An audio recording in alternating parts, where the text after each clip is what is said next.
Good evening, friends. Welcome to the Financial Literacy, which is brought to you by the Financial Literacy Foundation in partnership with Mana TV.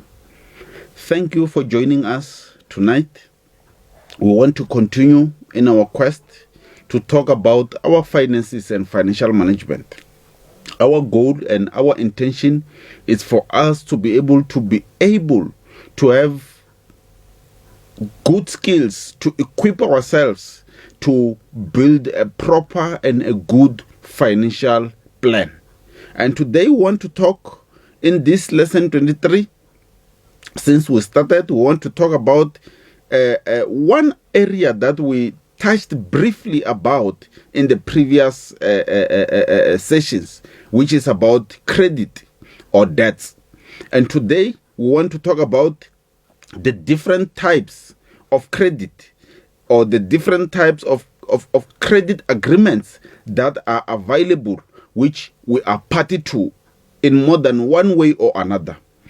And to link to what we have spoken about previous time, allow me to say this is rule number 6 of money, which is to say manage your credit and only borrow what you can repay. Remember 3 or 4 weeks ago, or about 3 weeks ago or so, we were talking about a credit profile and how to build a good credit profile. But building a credit profile will also come better when we are able to understand the different types of credit agreements that are available, which we are party to. So today, I want us to talk about credit agreements. But again, to streamline or to align our talk today, allow me to give you an overview. What is rule number 6? What about rule number 5? What is rule number 5 all about? So rule number 1 says spend less than you earn. We are talking about the rules of money. Money has got rules. Just like any other, driving has got rules. Anything that we do in life has got rules. And for the success of that particular engagement, for the success of that particular action, you need to adhere to the rules in order to see the success of it. So we want to understand how money works. How can we manage money? What are the rules of money? We also call it the laws of money. We also call it in many different ways. But allow me today, I will talk about the rules and the laws, but referring to the one and the same thing. So I said rule number 1 says spend less than you earn. We talked about that also previously. But rule number 2 says save for the future. And rule number 3 says give some away. We talked about how to give, where to give, when to give, how much to give. We'll revisit some of these things once again. But rule number 4 says anticipate your irregular expenditure, then prepare accordingly. Anticipate your irregular expenditure, then prepare accordingly. And rule number 5 says tell your money where to go and make it get there. This is where we talk about budget. We spoke about budget last week. And rule number 6 says manage your credit and only borrow what you can repay. That is the subject of today. But the last rule, or rule number 7, says learn the language of money. We spoke about the language of money the other day, where we spoke about the things that we say, things that we do, things that we believe, things that we look forward to relating to the language of money here now also speak of the attitude that we have towards money. So today we want to speak about the rule, which is rule number 6. Manage your credit and only borrow what you can repay. We started off with this when we were talking about the credit profile. What goes into the credit profile, how to improve your credit profile. Go back to, I think it is 2 sessions backwards. I think we had 2 sessions on this. So go back to those things so that you can be able to link whatever conversation or discussion that we are having today with all the other things that we have done. Now, speaking of rule number 6, which is about credit, today we want to talk about credit agreements or credit facilities. Because for this law to succeed, which is law number 6, managing your credit, you need to be able to understand the different types of credit that are available, which impact the different aspects of our lives and different aspects of our finances.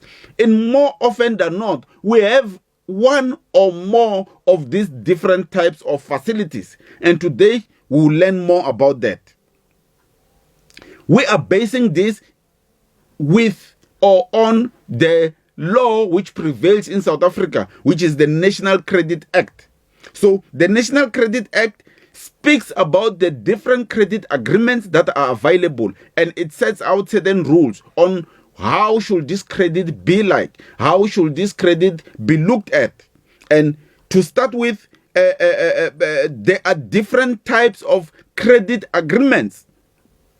Number one, we can speak of a credit facility, meaning that a credit facility is anything or it's any agreement which has got someone using someone else's resources in it. A credit facility could be a credit card or in-store credit. It could be a credit transaction, such as an installment agreement for a motor vehicle, or a mortgage agreement, or a lease of movable property. It can also be a credit guarantee or any combination of the two. Let me recap. We are saying that credit facility, example of a credit facility could be a credit card, or it could be an in-store credit, or it could be a credit transaction that has got nothing to do with you receiving some money, but it has everything to do with using some goods or services without the payment upfront, such as the leasing, such as mortgage agreements, and so on. And it can be a combination of that. But also, a credit agreement can also be classified as a short-term credit, a short-term credit transaction where it involves an amount not exceeding 8,000 rand and with a maximum repayable period not exceeding 6 months. So that becomes a credit agreement. Remember, now we are talking about credit. What is a credit? So we're trying to define or clarify what a credit is all about.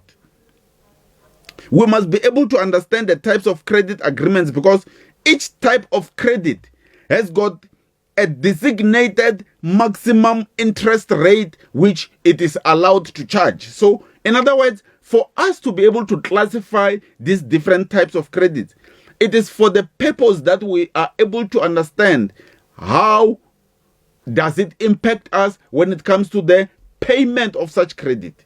Remember, the cost of using someone else's money, it's interest. And interest is measured by interest rate. So it is important for us to learn the different types of credit so that we're able to understand what type of interest rate can we be expecting to pay.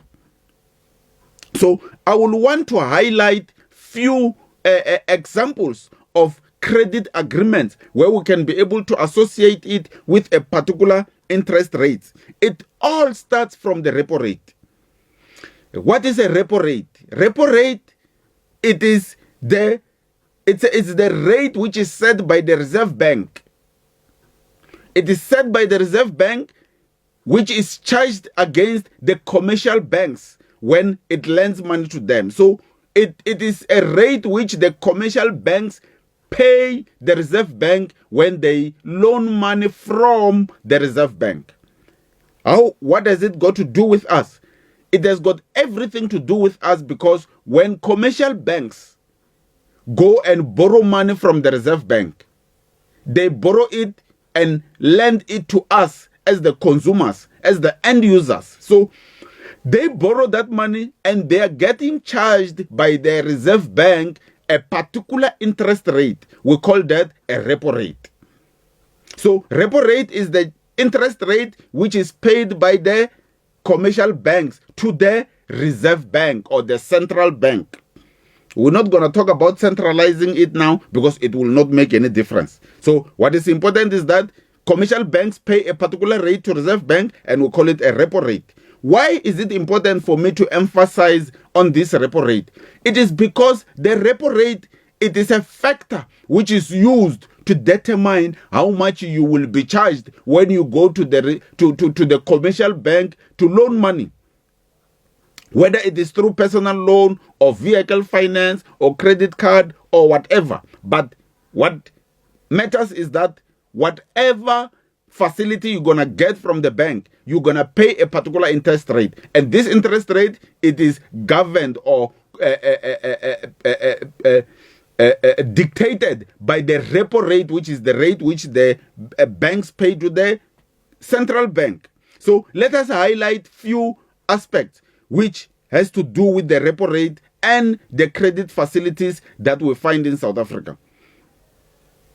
We will mention like the different kind of credit agreement, and then I will want to show you the different kind of interest rates or how your interest rates get calculated in that particular facility. A mortgage agreement, for instance, you pay an interest rate to the bank. And how is that interest rate is calculated? If we look at the repo rate, we multiply it by a factor, which is at 2.2. Some of the things you don't have to worry too much about understanding them, but just get to understand how it works. So repo rate times 2.2, and then we add 5% on that. So mortgage agreements, we add 5% on the factor which is determined. But a credit facility, which we'll understand later what is a credit facility, because much of it we're going to discuss in this session and the next session. But most of the credit facilities, we're talking about the in-store credit and stuff like that. We are adding 10% up and above the repo rate times 2.2. So if the repo rate, by the way, the repo rate is 3.5% today. So if the repo rate is 3.5%, we multiply it by 2.2 and then we add 10% on that. Then you will be able to get the interest rate maximum that you are charged on credit facilities. The unsecured credit, it is, we add 20%.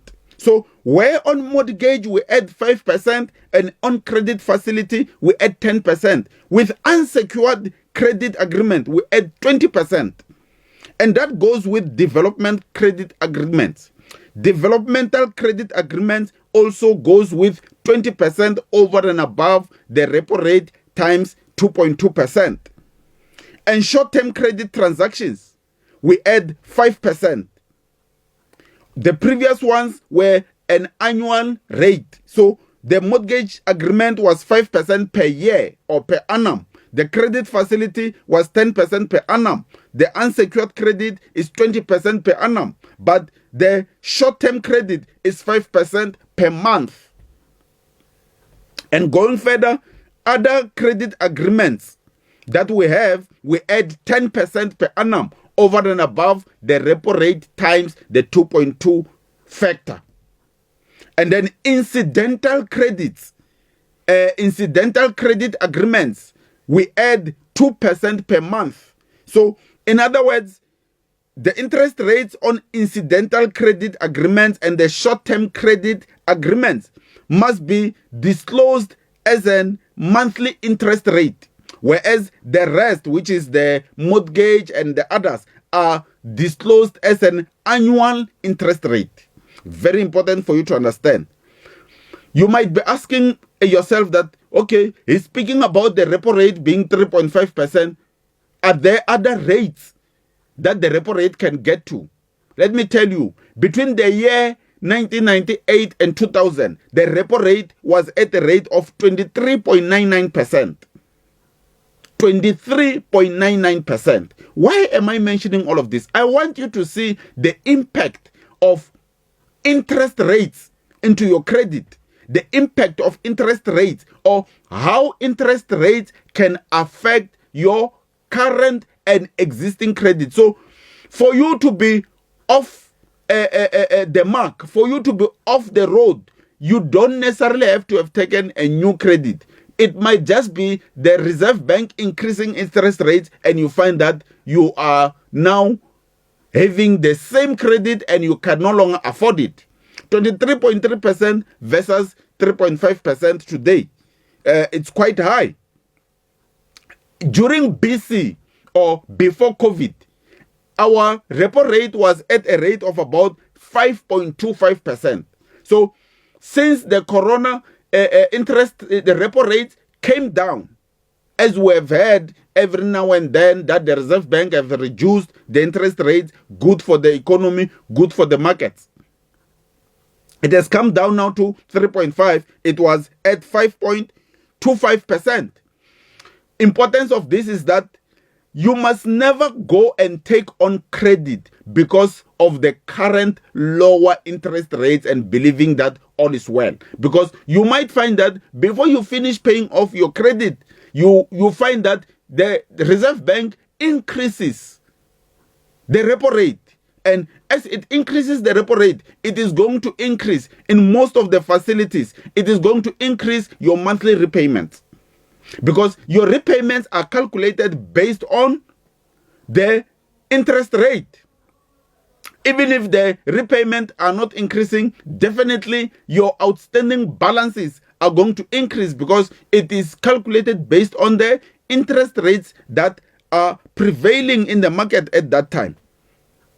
Now, turning to the different types of credit facility, let us try to understand, because we mentioned about unsecured credit, mortgage agreement, short-term credit, and incidental credit. What are these things? What are these animals? Let us learn about that. Let us try to understand the kind of credit facility that you are in now, or that you are likely to find yourself opening tomorrow. Now, the first one that I would like us to talk about is what we call a supplier account or incidental credit. A supplier account is where the supplier of goods or services gives you credit incidentally. Is it possible? Can someone give me a credit incidentally? Incidentally, it's almost like accidentally. Yes, it is possible, because some of the things that we consume, we are on account. Think of your municipal account, for instance. You only pay it when you have consumed the services. Think of your electricity bill, unless if you are on prepaid. But if you are on the an account where you consume and pay later, that will be another example of incidental credit. So you make purchases each month, then the statement is sent to you after you have consumed. Payments of full amount is expected within two weeks or so after the date of the statement have been sent to you. So the facility provides credit up to about 45 days only. So that is why when you check some of your accounts, at the bottom they show you the current, and they show you the current balance, and they show you the overdue amount, and so on according to the days. So the reason for that, they are complying to the National Credit Act, which says you must be able to show the client how much is owing you now and how much it's overdue, and so on. But the interest is charged when we speak of the supplier account. The interest is charged only on the amounts which have not been paid and have become due. So the current balance, you don't pay interest on that. But the amounts that are overdue 45 days beyond, you will start being charged interest on that. So you pay on this particular facility. You pay after you have received the goods and services. I want to emphasize on that. So we don't go out and apply for credit for this type of a debt. if I were to call it in that way. But as we live and as we consume services, some of the cell phone accounts are like that. And many other examples that we can give which relate to supplier account or incidental credit. So when you receive goods, before you make payment, you are effectively buying on credit. That is what we mean. So when you receive goods, before you make a payment for that particular goods or services, you are effectively buying on credit. So we gave an example of your municipal account, water and electricity, your telephone, but they are called incidental because interest rate can only be charged on the amount outstanding, not on the current balance, but on the amount outstanding, which are due and have passed for their payment. These services of goods were the main aspects which caused the agreement or which caused the credit. So the goods themselves were the main aspect, but not the credit itself. So they are not necessarily credit providers, they are goods and services provider. But incidentally, as you waited for too long to make a payment, you end up owing them. As a result, now it becomes a credit. So credit will only arise when a client fails to pay the item. But the maximum interest rate that can be charged on this type of goods, it's about 2%. So those are the things we need to understand about incidental credit. Let's move to the second type of credit agreement, which is the in-store credit facility. So stores offer options for a client to apply for credit facility. So you go to the mall now, you get into most of the shops which are selling. They also have accounts that you can open. We call that an in-store credit. They assess your credit based on the information that you supply them and the information that is available on the credit bureau. So in other words, you must apply. So in-store credit, remember, the incidental credit, you don't apply for it. But this second one, the in-store credit, you apply for it. So you determine to go and enter into a credit agreement to buy goods or services on credit. So they assess your credit rate, your credit application, consider your rating. Remember, we spoke about credit profile, where we spoke about credit ratings and the points that you can earn. So those points will determine the amount that they're gonna offer you on that facility. We also call it a buying power. They will determine that. Also, they will determine using that information how much interest they are going to charge you. So then they will approve your credit application and give you the limit. Then you sign and accept that you understand the terms and conditions of this credit. Let me repeat that, because that's where the problems comes from. You must sign to say you understand the terms and conditions of this credit agreement. And what are those terms and conditions? Those terms and conditions include the repayment period. They include the interest rate that they're charging you. They include the other charges that might be coming into that facility. Exclusions that are included in that.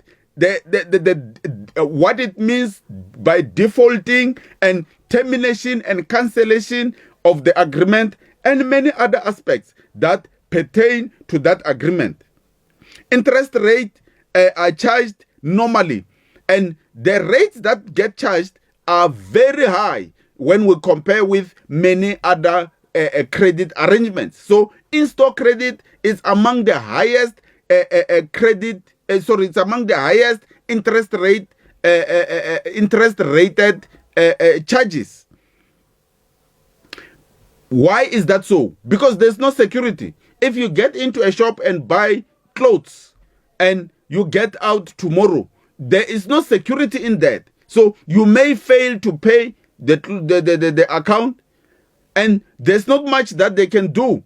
So the way they work around that is that they will charge you a higher interest rate. Some of the stores also have what we call the 3 to 6 months interest-free accounts. Yes, it is said interest-free accounts, but be aware, child of God, that there is nothing free in the world. So what actually happens there is that the price of the goods that you are buying has already been marked up to cover the interest that you will be you will have been charged, or they will mark up their goods so that it covers their delayed receiving of their money. Who will give you goods today and say, pay me after 5 months, and not have a problem with what happens between now and 5 months, yet they want to stay in business? So what they do, they mark up such, and those who are buying on cash, they also subsidize those who are buying on credit. So the 6 months interest-free accounts are just a marketing strategy. You still pay for it. So these are the most of the accounts that lead to a lot of financial turmoil or financial problems, because they are easy to open and they are readily available. We get calls every now and then from the different shops and from the different institutions wanting us to open an in-store credit account. That is how easy it is. So easy as it may be, it becomes easy also to be abused. So, but there is also what you can do. You need to be able to exercise discipline when you are deciding to make use of these facilities. You must be able to exercise discipline, because temptations are high for you to end up buying your things that you want instead of the things that you need. And as a result, you find that you will end up in unaffordable credit levels. So using this type of credit requires a high level of discipline, and it is very advisable to not use much of this type of facility. But the third credit facility, quickly, that I will share with you is what we call store loans. Store loans are the kind of credit facility which are a medium-term loans. So they usually range from 10,000, around there, but the interest rate charged on that ranges between 3 and 7% above the prime rate. So that is quite a hefty rate. So you will realize that store loans and just like in store credit. So store loans and in credit are not necessarily the same, but they are similar. But what is important here is that this range among the highest form of high interest rate credit facilities. So they are likely to take you off the ditch when you are not careful in that. They are very costly. Number 4, it's the facility we call non-consensual credit. Non-consensual credit. This refers to a credit which is taken as opposed to a credit that is given. So we have a credit facility that is given to you, and we've got a credit facility that you take. So the non-consensual credit facility, we say it's a credit taken because it occurs when a payment on account is made later than required. So someone gives you a facility or gives you goods and services and say, pay me in 30 days. And after 30 days, you are not able to pay them. Now, it was not a credit which called for interest rate charges, but when you don't pay after the 30 days, now interest rates come to play. So these are credit facilities which also they are originally never meant to lend you money or goods for on credit, but when you don't pay after a particular period, you now end up having a credit facility. And it leads more into bad credit rating, because making it it makes it difficult for one to receive goods today and expected to pay in the next 2-3 days or in the next week, and he don't pay. Now, credit providers, they are serious with that.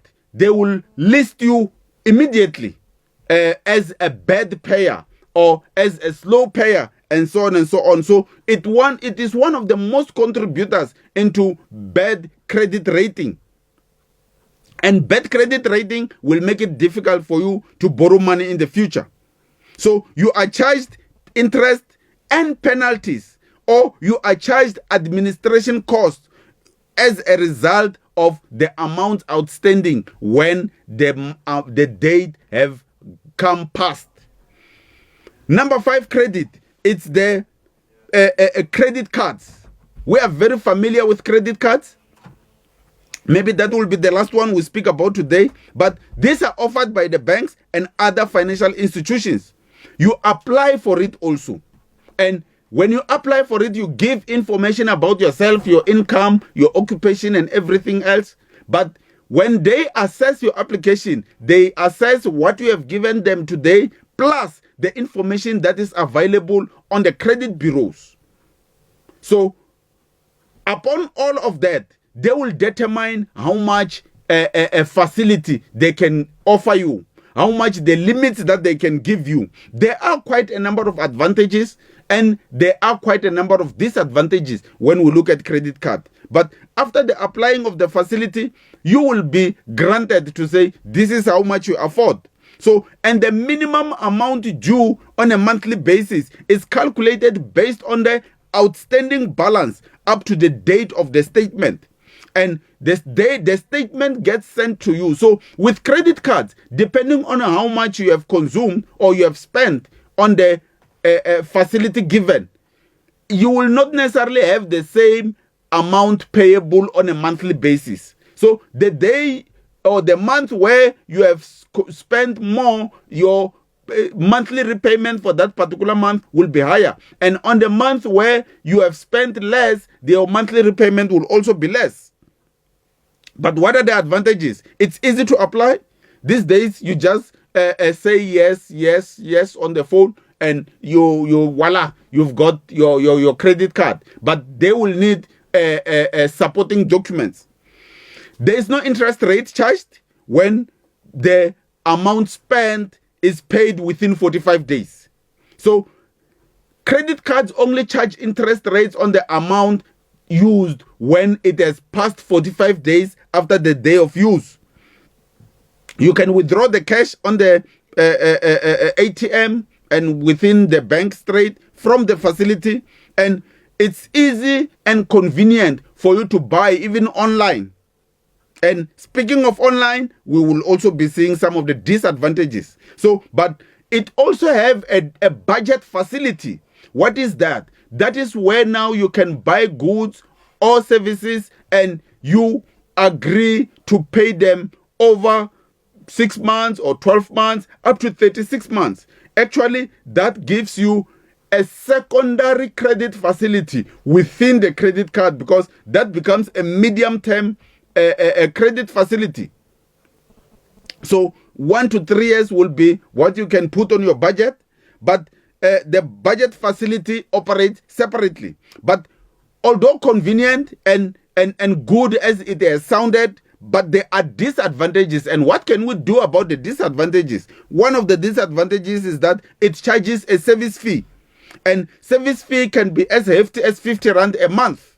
So that is quite a lot of money just as for a service fee that you can pay. But credit cards, there is a lot of frauds associated with it. Hence, I spoke of the online purchasing. So when you do online purchases using your credit card, you must be aware that there are fraudsters out there who will be waiting to give you a run for your facility. In other words, they will want to spend as much as you spend. So be careful. How do we deal with that?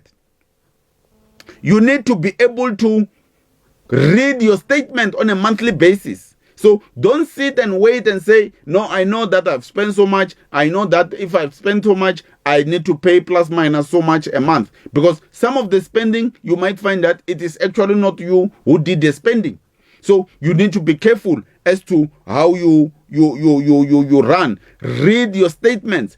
Check your statements on a monthly basis. So do your best to check even when did you buy and where did you buy, because some of these things, they simply duplicate some of the transactions. Some it will be done by the shops where you are buying, but some will be done by the other fraudsters which are tracking you or tracing you and your spending. So just watch out. Some it will be by mistake, by the service providers that you bought from. They ring your purchase twice. But all in all, what I'm saying is that credit cards, it's one of the facilities where we experience a high rate of fraud, because it is easy to buy without the individual being present. So be aware of that. So duplicates could be made by mistake, but if credit cards are not properly managed, it will lead you into financial difficulties. It is also one of such credits which will find you in quite a difficulty should it happen that you are not managing it well. Why? Because it is easy to open, like we said, and it is easy to use, like we said, but also it is also easy to take you off the ditch when it comes to your financial management. So friends, I want you to understand these things and make sure that we understand what type of credit that we are in, so that we can be able to be better stewards, so that we can be able to manage them better. When am I expected to pay interest rate, and how much is the maximum interest rate that I am expected to pay? Because some of the credit providers, they are exploitative into an extent that they will even find themselves charging you more than what they were ought to charge you. And if you are not the one looking at it, no one will. So if it happens that you are charged more than what we have mentioned here, you have the right to go to the credit ombud or to the national credit regulator, where you can be able to lay your complaint and you will be able to be assisted. Friends, going forward, we will continue from here and we'll continue talking about the other credit facilities. But most importantly, we will also touch on mortgage bonds and vehicle finance. I think these are the two important aspects which I would like us to discuss on this series of credit agreements, because we can be able to manage our mortgage bonds, we can be able to manage our vehicle finance agreements better than we are doing now, but we can do that with knowledge. Thank you very much, friends. I wish you all the best, and I wish you all the wealth and all the growth in your life. Thank you very much. God bless you.